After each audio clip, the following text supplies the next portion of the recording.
যারা এই দুনিয়াতে সুখে দুঃখে সবসময় দান করেছে, কিয়ামতের দিন যখন তাদের আমলনামা দেওয়া হবে, তাদের আমলনামা দেখে তারা অবাক হয়ে যাবে, আল্লাহ এত এত সব, এত এত নেকি আমি তো করি নাই।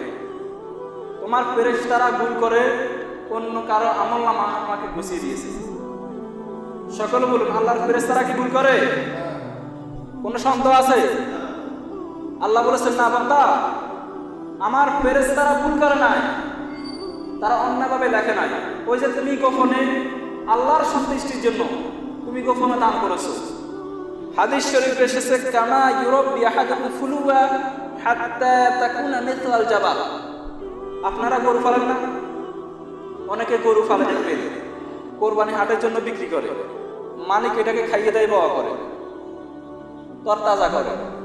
আল্লাহ বলেছেন, তুমি যে আমার সন্তুষ্টির জন্য দান করেছো, তোমার দানটাকে ফেলে পুষে বহা করে গরুর মতো আমি বহুত পাহাড় করে তোমার আমলনামায় ঢুকিয়ে দিয়েছি। সুবহানাল্লাহ বলুন।